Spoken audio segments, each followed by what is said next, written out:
Thank you so much for being here. I appreciate that. I am doing stand-up at my day job. Last week, I was in Atlantic City, and I did a show, and there was a woman in the crowd who was 101 years old.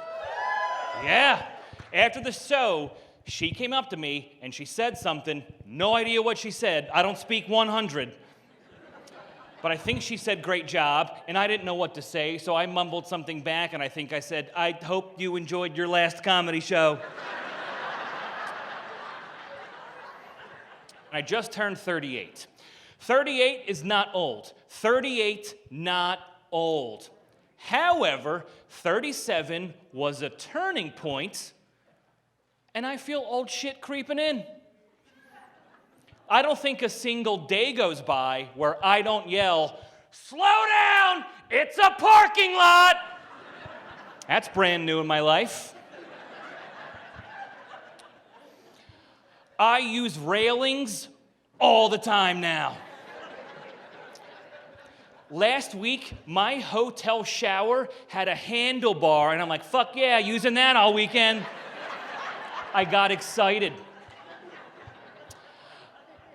I have never been to a yard sale in my entire life. I'm driving through my parents' neighborhood. There is a yellow poster board with red Sharpie on it, scotch taped to a telephone pole, yard sale.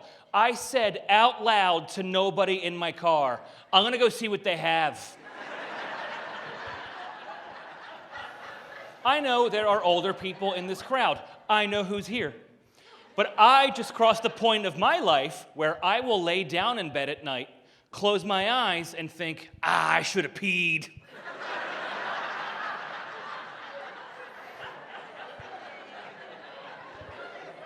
And that is a tough argument with yourself because you are comfy, but there might be some damage in the morning. Here's how I really knew I felt the cusp of getting older. About 30 years ago or so, my first crush was Paula Abdul. Thank you. I still have Forever Your Girl on cassette. Paula Abdul, first crush. Fun fact, guys, Paula Abdul is now in arthritis commercials.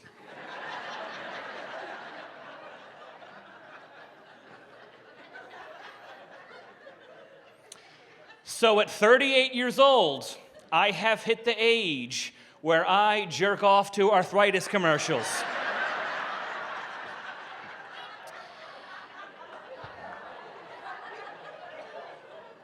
That's where I'm at. My parents are getting older, and that's where the real excitement in my life is. My stepdad is 83, and he wears hearing aids when he wants to. I find this baffling. Recently, I'm repeating myself way more than normal. I look, he's not wearing them, I call him on it. I was like, no hearing aids today, huh? And he went, nope, heard enough yesterday.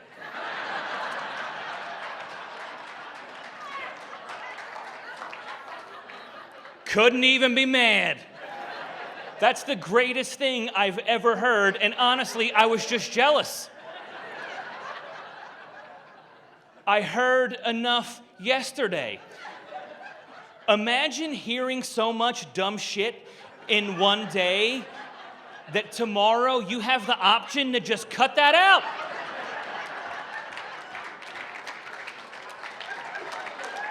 He can, and he does. The best. I've seen him do this numerous times. Sometimes he'll take them out mid-conversation. Dude, it is a middle finger to your face. It is like hanging up a landline. Someone will be like, you know, it's gonna rain Monday, Tuesday, and Wednesday. He's like, ha ha.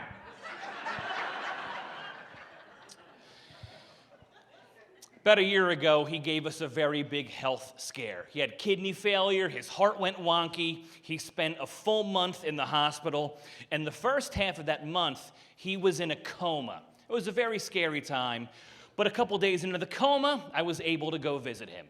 So I walk into his hospital room, and on his patient information board, it said, "Caution, high fall risk." And I'm looking at him, and I'm like, he's in a coma. He's laying down. He looks comfy, actually.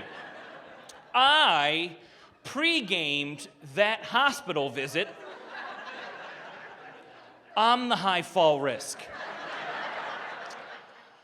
It's funny how some memories in life come back to you. 30 years ago, my stepdad took me to a bar for lunch, just the two of us, and we sat at the high top stools at the bar.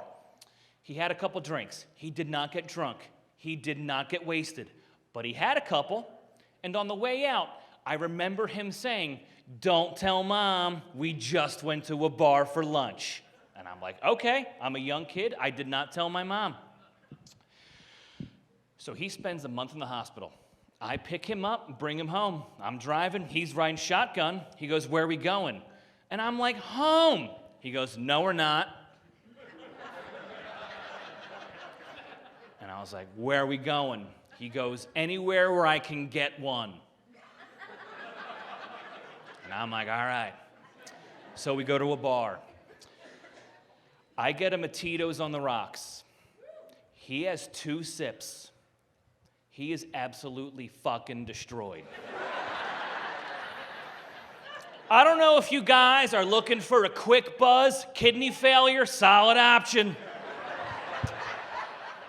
It's a disaster. I have to help him off the bar stool, get him in the car. It is a mess. It is an ordeal. And it hit me that 30 years after the day he took me out, I had to look my 83-year-old stepdad right in the face and say, "Don't tell Mom."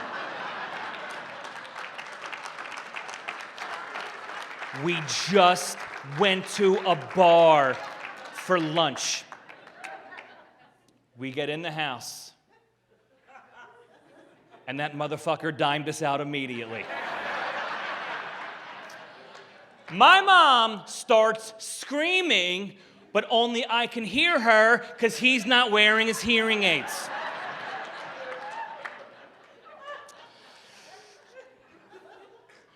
His last birthday, he turned 83, and it's my stepdad, my mom, and myself at dinner, just the 3 of us. He has 2 daughters. They live on the West Coast. So we're at dinner, and I'm like, "Hey, did you hear from your girls today?" He goes, "No, neither one reached out yet." So I text him on the sly. I'm like, "Hey, it's your dad's birthday. Get a hold of him ASAP." 7 seconds after I sent that text, one of his daughters called him, and then I watched my stepdad look at his phone and then hit the decline button.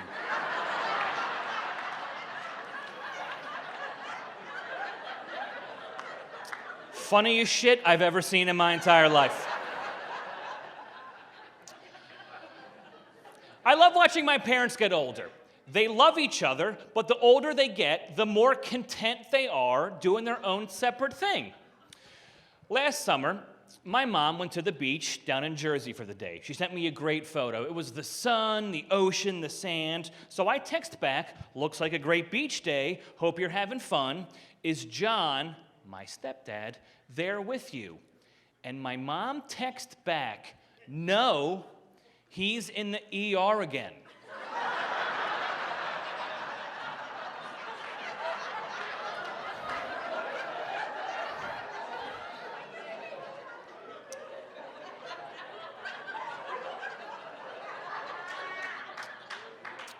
So I text back, "Oh my God, is everything okay?" And my mom replies, "I don't know, I'm at the beach today."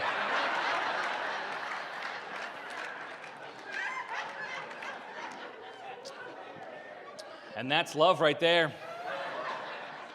A couple years ago, my stepdad, out of nowhere, came home with a riding lawnmower, which, fun fact, guys, my parents' backyard doesn't need. Came home with a riding lawnmower, and my mom lost it, and rightly so. She's like, "Come on, what are we gonna do with this? We don't need this. You're too old to ride it. We have nowhere to put this. Seriously, where do you think we're even gonna keep this?" My stepdad left, got back into his truck, and came home 2 hours later with a shed.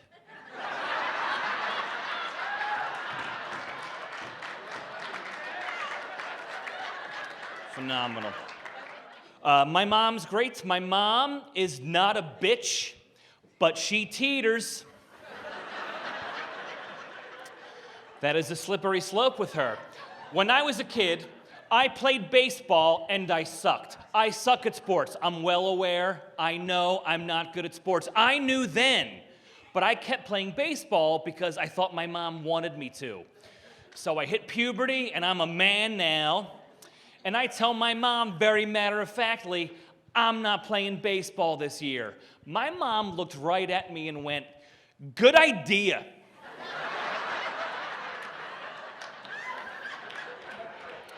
That happened 25 years ago. I think about it every single day.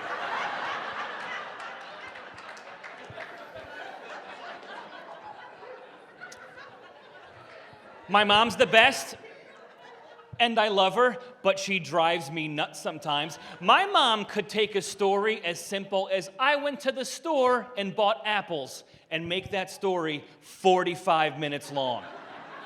Sometimes I actually have to snap my fingers in my mom's face and say, land the plane.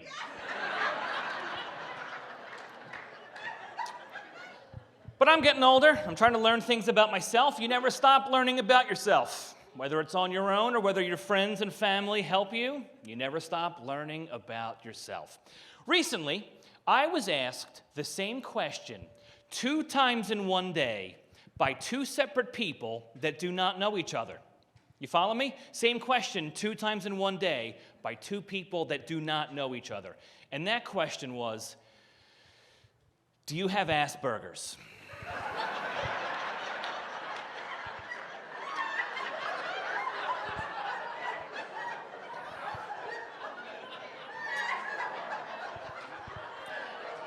And I didn't have an answer. Because I was too busy counting the ceiling tiles in the room we were in. Fun fact about me, guys, I count ceiling tiles everywhere I go.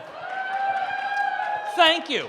I appreciate that. I know a lot of people count stairs. That is a very normal thing. A lot of my friends and family do. I remember being at a wedding recently. Me and some friends walk up a flight of stairs, and my one friend goes, did you count the stairs? And I'm like, no, you fucking weirdo.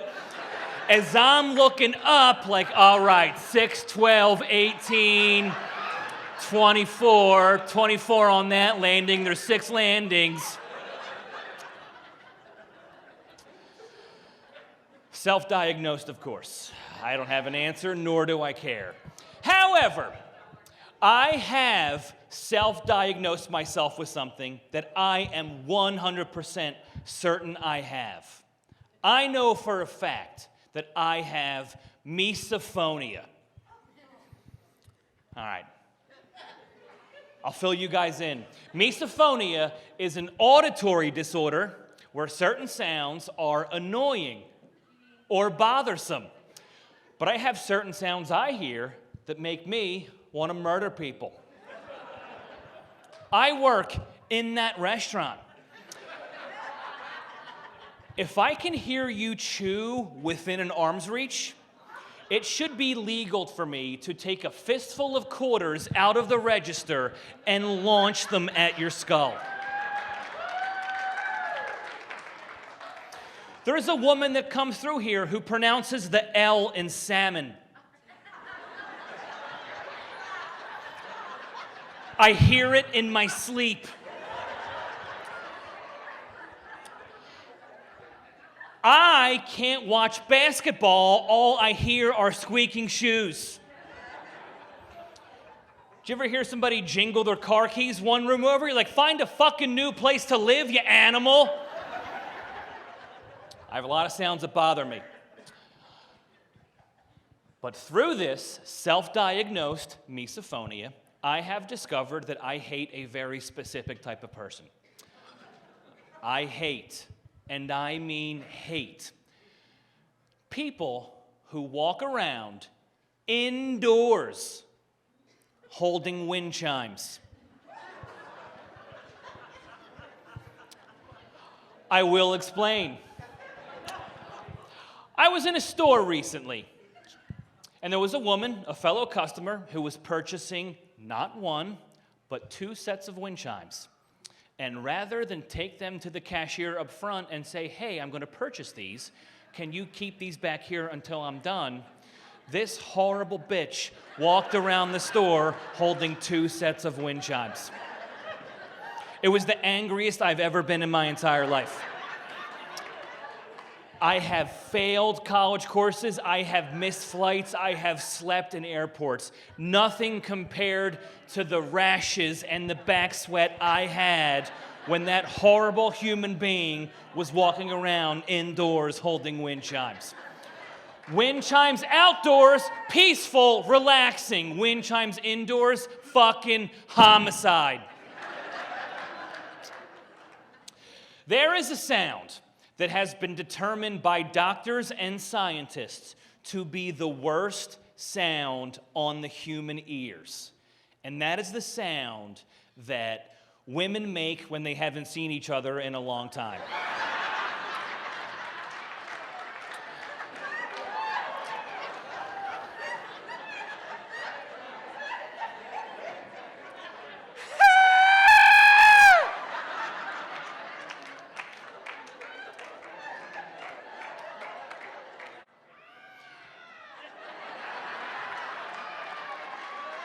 My point exactly.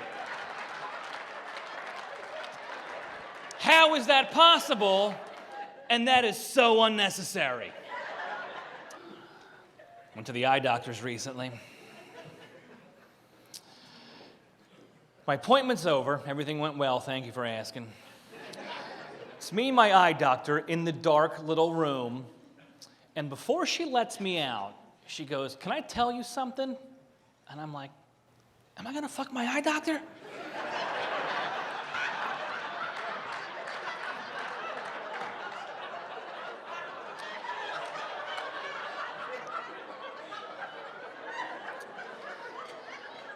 Swear to you, she says to me, you could do a better job cleaning off your eyelids. And that is by far the strangest thing another human being has ever said to me. You could do a better job of cleaning off your eyelids. I don't know if she was having a bad day, and that's like a jab or a dig at me, or if she's just giving me a heads up. But I'll tell you one thing, that is personal, and that will stick with me for the rest of my entire life. That's deep. That sounds like something you whip out in a fight with your significant other after you've been together for years. You keep that shit in the back. Like, you're drinking too much lately. You know what? I feel like your family's ignoring me. Where were you last Thursday? You don't clean your eyelids off good enough.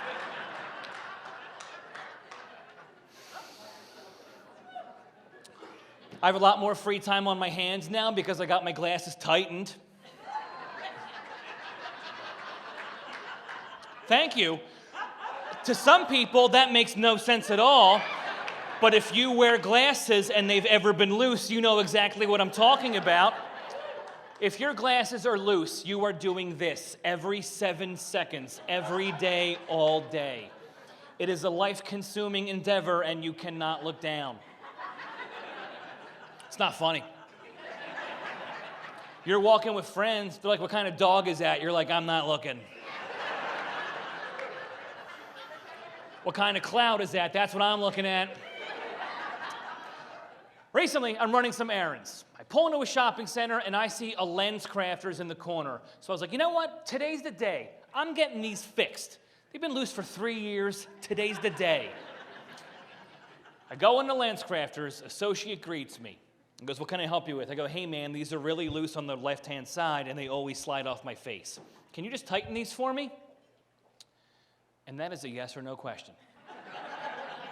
Can you tighten these for me? Yes or no question. What this guy said to me was, holy shit, these are gross.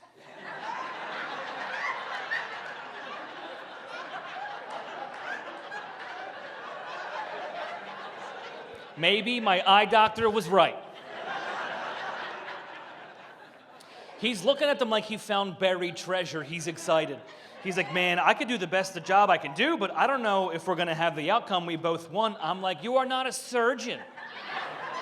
Find a tiny pair of screwdrivers and make it happen. He takes my glasses to the next room over, separated by a giant glass window. There are 2 other people back there. He shows them my glasses. He points over at me, and all 3 start laughing. Like, there's Pigpen over there. Look at the cloud of dust around that piece of shit. I can't see far, but I can see mockery. But I'm glad to be here. I'm glad to have a show close to home. I travel a lot on the weekends, and I have had some crazy experiences traveling lately. I recently had the best Uber of my entire life. I'm out of town. I get an Uber from the airport. Driver picks me up, does not say a word to me. No hello, no hi, nothing. Does not confirm my destination. I sneezed twice. No bless you. All right, whatever. We get to my hotel, nothing, no goodbye, no have a good day. This guy did not say one word the entire ride. 5 stars, $20 tip. That is how every Uber ride should be. But I fly a lot, and last year I had shows in Orlando, Florida, and I think there should be a separate flight or a private room for those adults traveling to Orlando without children.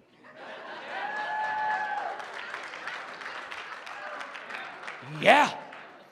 I'm sitting in my seat. I have the window seat to my left, and there's a little boy in front of me. He's not bothering me, but he's bothering the guy in front of him. He's kicking the seat. He's banging the window. He's loud. He's yelling. He's screaming. Halfway through the flight, his mom grabs him by his shirt and goes, "Knock it off right now, or we will get off this plane." And I'm sitting in my seat like, I dare you. Go touch that door handle, let's see what happens. That is a $35,000 empty threat right there. So we land in Orlando, same kid. He goes, "Mom, are we at Disney?" She goes, "Yeah, we're at Disney." He goes, "Are you sure?" He goes, "Yeah, we're at Disney." He goes, "I don't see the castle. This place sucks." Dude, if my mom took me to Disney and I said this place sucks before I got off the plane, I would have a black eye the entire time I was at Disney. But it reminded me of all the times me and my friends were on bachelor parties and drinking. We're like, "Dude, we at the strip club yet?" "Yes, we're at the strip club." "I don't see any tits yet. This place sucks." I'm like, same shit. I fly a lot, and I see a lot of interesting things when I fly. I got to witness my first medical emergency in the sky recently.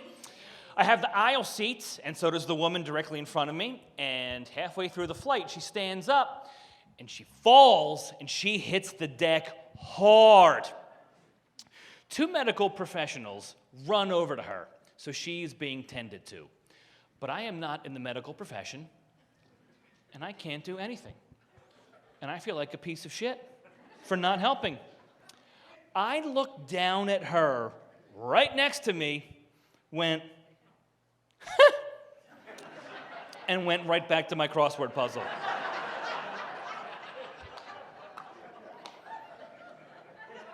What's a 9-letter word for can't get up?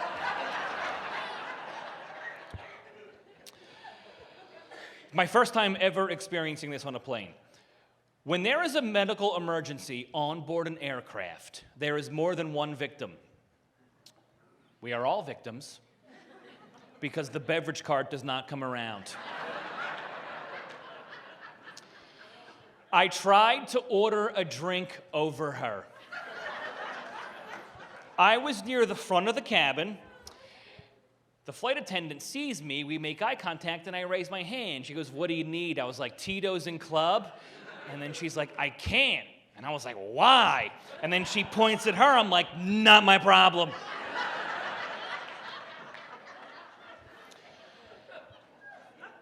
You know when you're in grade school and the asshole kid in the class does something and the whole entire class gets punished? Same shit. She doesn't feel good, now we all lose our sky recess.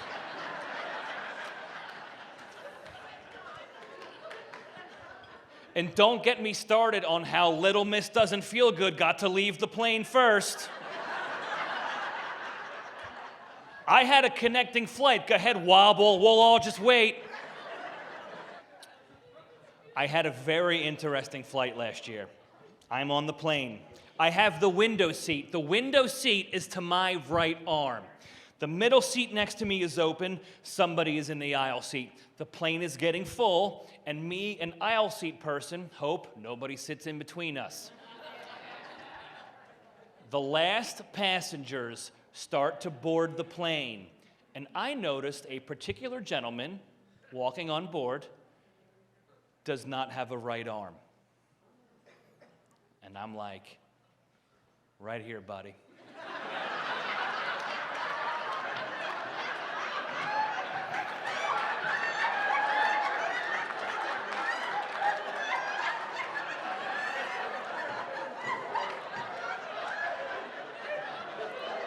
And that was his seat. You gotta trust the process. There is no fighting over the armrest. That shit is mine. He is a super nice man. He gets in his seat, he gets settled. He takes out an Altoids can and goes, "You want an edible?" And I'm like, "No, man, I'm cool, I'm fine, thank you." He goes, "Are you sure? This shit will fuck you up." And I was like, "I appreciate that, man, but I'm cool."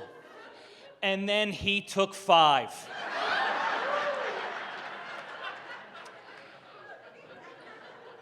And then this dude talked my ear off from Seattle to Philadelphia.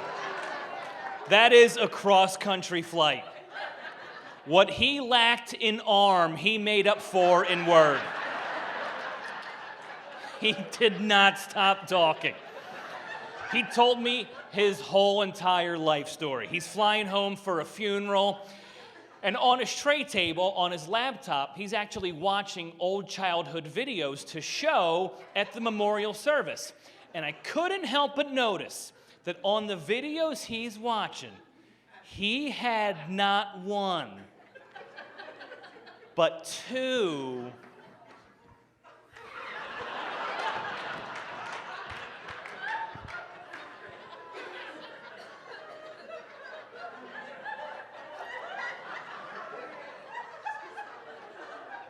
This man did not stop talking for 5 hours.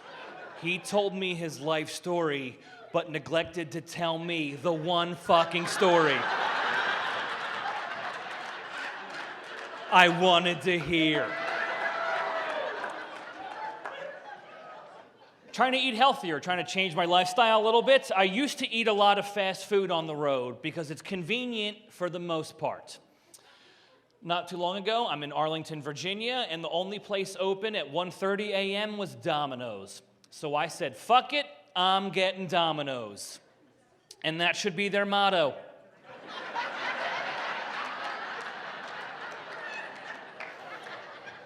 I have never had Domino's sober or during daylight hours. I don't even know if they're open during the day. I have no idea.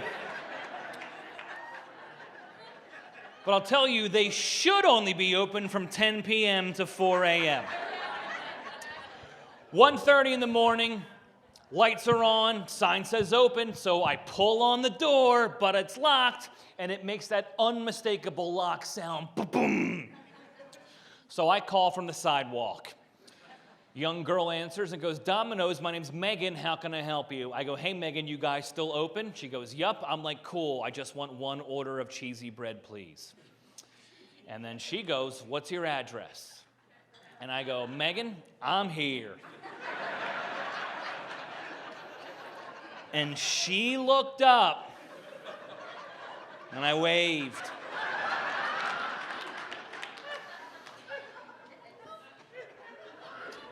She goes, I need your address. And I go, no, you don't. Because I'm here, and when it's done, you can hand it to me because I'm here. She gets a little more stern. She goes, this time of night, delivery only. So I'm like, all right. Can I get a ride back to my hotel with a delivery driver? I'm a thinker. She goes, absolutely not. I go, let me get this straight. I'm here. My food's here. I'm going to the Hilton. My food's going to the Hilton.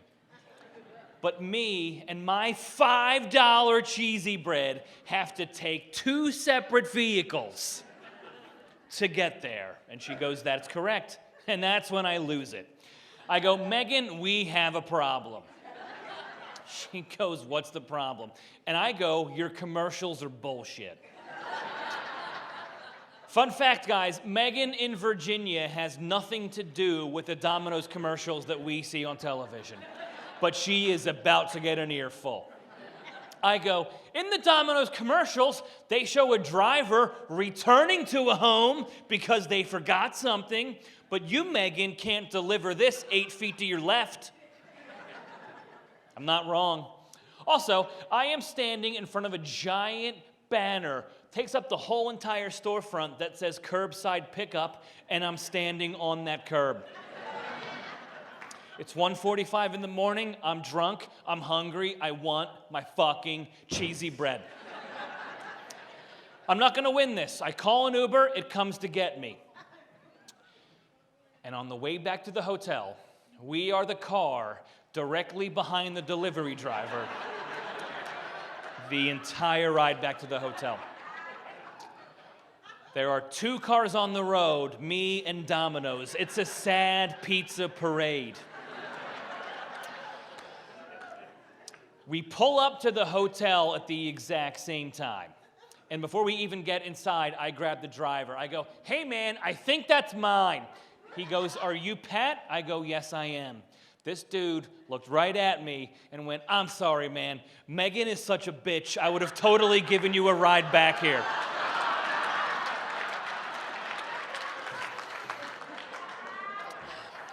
It's a Domino's cock block right there.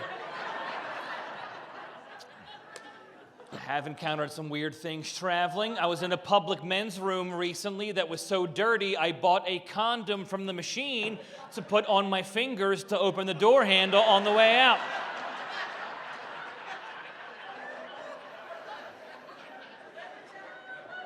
That joke is brought to you by Scranton, Pennsylvania.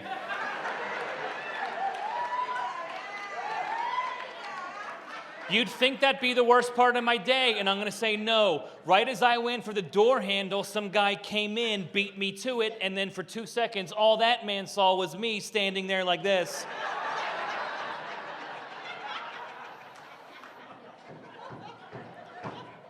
Talk your way out of that.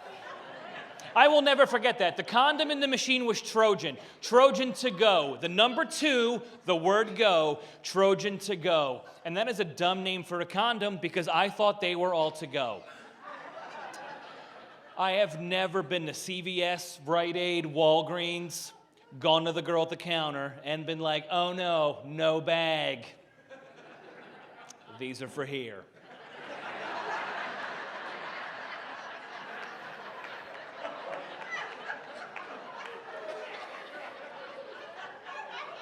When do you go on break?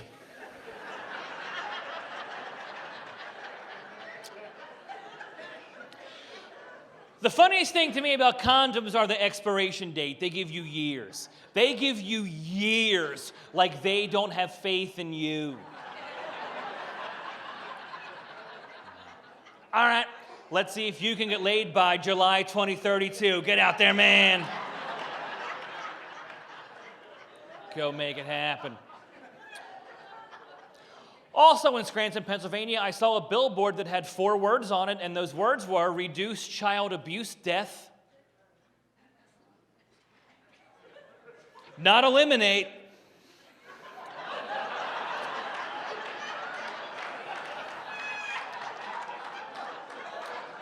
I don't know how they roll in the Poconos, but apparently they don't want to get rid of it completely. They just want to bring the numbers down a little bit. Take you back to 2020. It was a rough year. Pandemic happened. People lost their jobs. Kids weren't in school. Food service across the board was deemed essential. And let me just say, right here in Marple Township, I have a personal vendetta against the Wendy's in the Lawrence Park Shopping Center.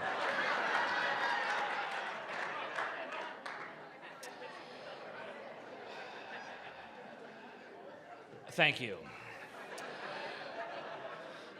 I don't know your experience, but I can tell you mine. They're rude, they're mean, they make you wait, there's always a mistake. You could pull onto the drive-thru, place your order, pull into a parking spot, watch all of Breaking Bad, loop back around, shit isn't ready yet. You're like, but I ordered yesterday. They're like, ah.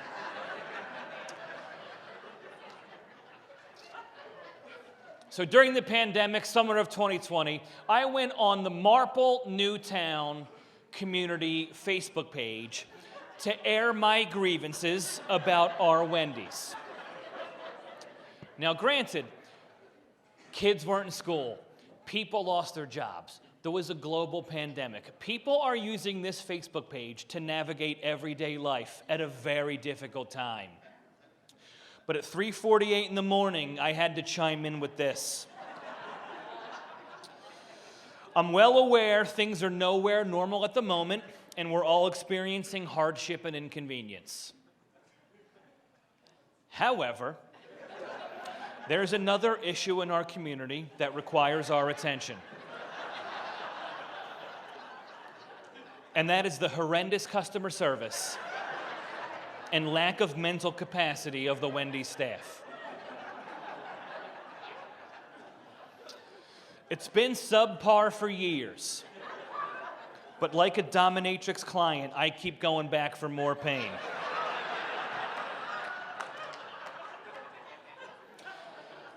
Nine times out of 10, there's a mistake, but I guess that's my fault because I keep going. I'll be honest, most times I hit the drive-thru, it's late at night, I've had a couple drinks, it makes the encounter somewhat tolerable. But today I swung by for lunch, stone sober, like I was bragging about that.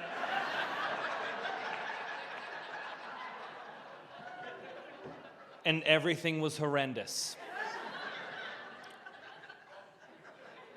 Typed my thoughts out, hit post, went about my day. And for the next 72 hours, all hell broke loose on that Facebook page. I started a civil war.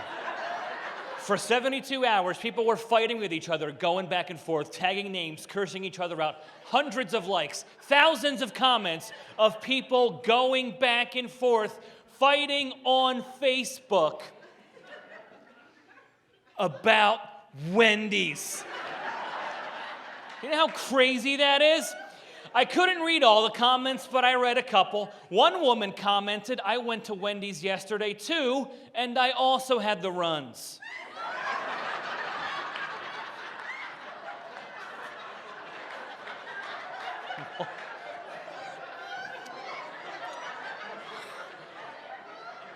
What post did you read?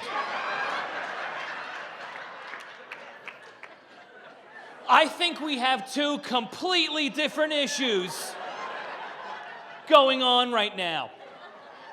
Another woman commented, tagged my name, wanted my attention, wanted to speak directly to me, tagged my name and said, and I'm quoting verbatim, "Fuck you, lady."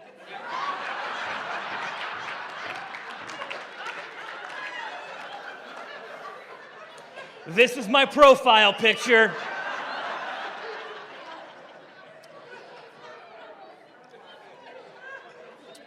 My favorite comment came from a man. He tagged my name, he wanted to talk to me. Tagged me and called me a bully and an asshole. He said, "You're a bully, you're an asshole. Anybody who works at Wendy's is a hero and should be treated as such."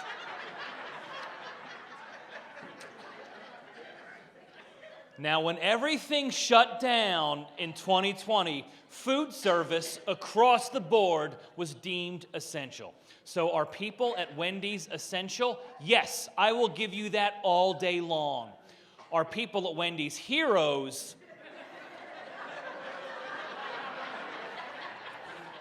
Whew! Gonna give you a hard no on that one. Heroes know the difference between Coke and Sprite. And that's it. That's all it takes to be a hero. I have a great staff here, guys. Big hand for all the people working for you tonight.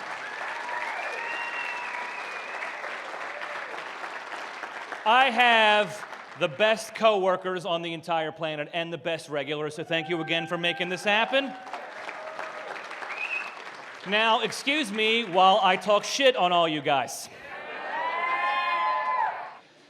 Sometimes I get recognized. It's a rare occurrence, but it does happen. I had an older woman recently. She goes, "Is your name Pat?" And I go, "Yeah. Did you see a show?" And she goes, "Show? You bartended my husband's funeral." I was like, "All right."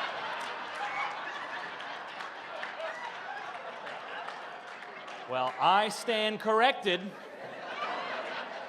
Not too long ago, we had a brand new hostess in the restaurant. Young, cute, energetic teenage girl. It's her first job. She asked me, "What do I do?" I said, "Greet all the guests when they arrive at your host stand, walk them to their table, hand each person a menu, and then tell them their server will be around shortly."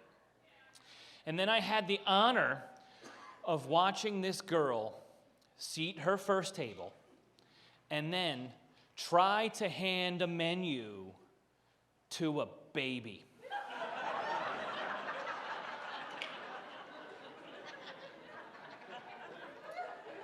It was a young baby, the parents, both sets of grandparents sitting at a round table.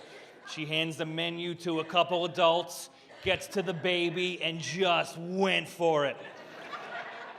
This thing was like 3 weeks out the chute. It was in a carrier. It didn't have neck muscles yet. It's like this. And she just hands it a menu. She pulled it back and then went for seconds.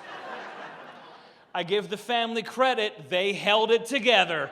But when she walked away, they lost their shit. I don't always advertise that I do stand-up here. I keep the two worlds separate. A lot of people know. Clearly, most of you know. Some people do not know, and some people confuse it with other things. As I heard one time, "Hey, how's the magic going?"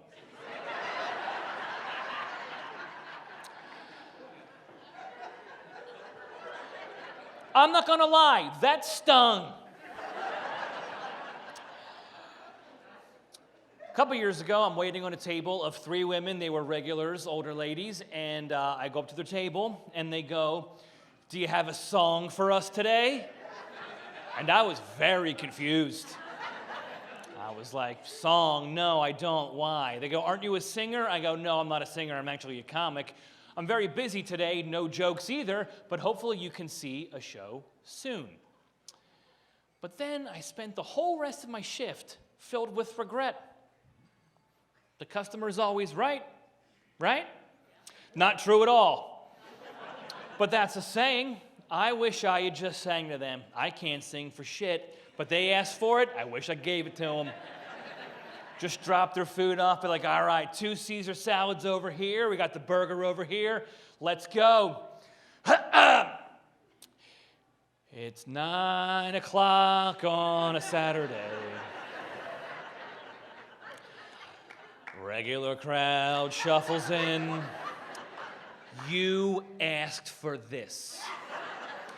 There's an old man sitting next to me and just did the whole song. The possibilities are endless. I could have ruined their day, and I wish I had. Freebird, if I leave here tomorrow. And then I would have went crazy with it and did the whole guitar solo. You asked for this. I work on Tuesdays, which is Ladies' Day here, and some of the ladies are old. They're all very nice, but some are old. They're really old. And every Tuesday, they say, "See you next Tuesday," and I laugh so hard every single week.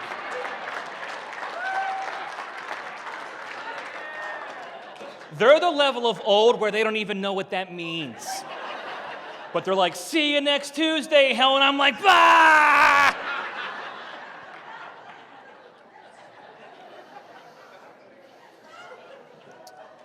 We had a young bus girl here a couple years ago. I'm closing up the restaurant late at night, and I hear her on her phone say, "Yeah, I can wait here another hour." And I'm like, "Who are you talking to?" She goes, "My mom." I'm like, "Tell your mom you're getting a ride home from the bartender. You're not waiting here another hour." So we get in my car. I'm driving her home, and she goes, "How long have you worked there?" And I said, 16 years. And then she goes, "That's longer than I've been alive."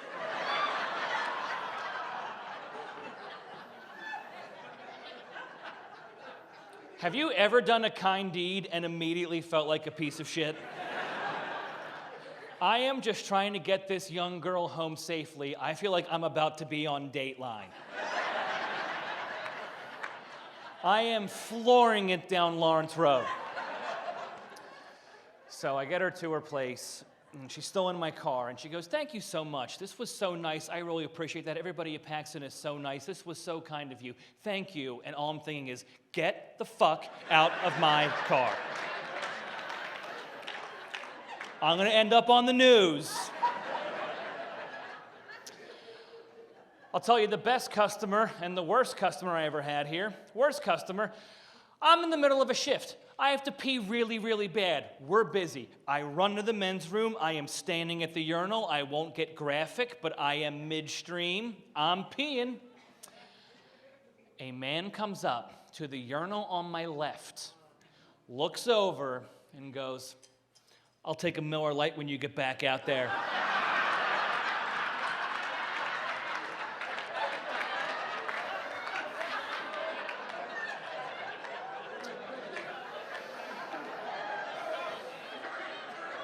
Our dicks are out right now. This is not Miller time.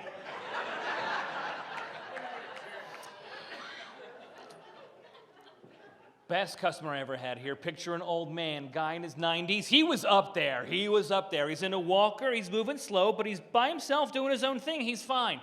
He's sitting by himself at a corner table, and after a few minutes, I go and take his order. I go, "You ready, sir? What looks good? What can I get for you?" He holds the menu up, and he goes, "Well, my eyes don't work like they used to, but I don't see any pussy on here."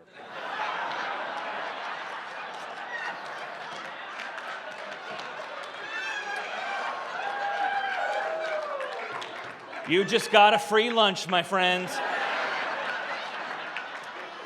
You are not paying for anything. You might be my grandfather. I don't know. A lot of times, people ask me a lot of questions about comedy. Do you ever bomb? Yes, I do. Do you ever have a bad show? Absolutely. What was the worst show? March 7th, 2008. I was doing a show in media, and there was a couple sitting right up front, right here, that were talking so loud. They were distracting everybody around them. They were distracting me. They were a problem. So I'm very polite. I'm like, "Hey, can you guys keep it down? People around you can't hear. I can't concentrate. Let's just chill." The husband actually puts his glasses on the edge of his nose, looks up at me and goes, "Excuse me?" and shoots me the "how dare you" look. His lovely gem of a wife chimes in and says, "Hey, asshole, we weren't talking to you. How about you shut your mouth?" And I'm like, that's not how comedy shows work at all. I was like, "You need to be quiet or go to the lobby. Be quiet or go to the lobby." So I get back into my next thing. I'm looking this way, and a beer bottle nails me right in the chest. And I don't think it was an accident.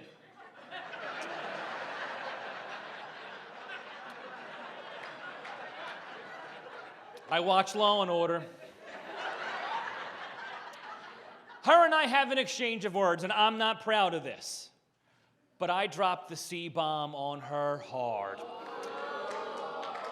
It was a fight or flight moment. It came out. I don't know what to tell you, but I will say I said it perfectly.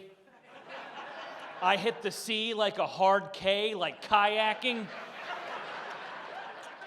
And I barreled down the unt like I was rounding third for a play at the plate. It was immaculate. It was the way God intended. I don't know what to tell you. I'm covered in beer. I'm drenched. I take off my glasses, wipe off my face. As I'm covering my eyes, her husband jumps on stage. I don't see him, but I feel him. Grabs me by the shirt and throws me into the wall behind me. And I make a sound I can only describe as, "Ugh!"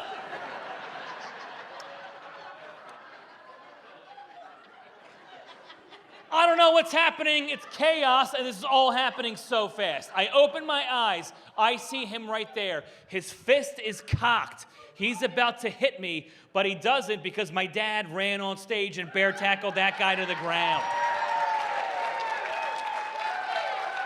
Frank House with the save. So, thank you guys for staying in your seats. Thank you guys for not throwing shit at me.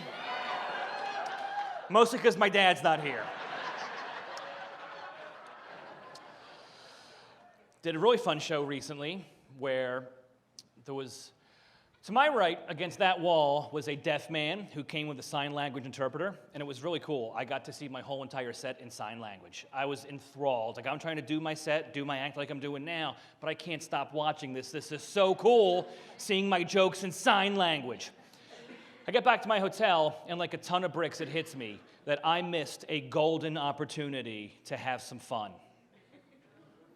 If I am ever in that situation again where someone is doing sign language in the room for my jokes, I'm going to pause and then say something absolutely insane.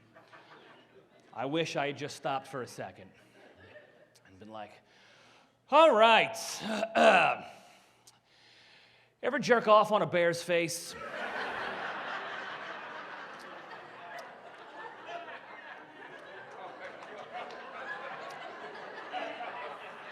Just to see the translator look over at me, go, what the fuck? And then have that poor man or woman have to turn around in front of a room full of people and go,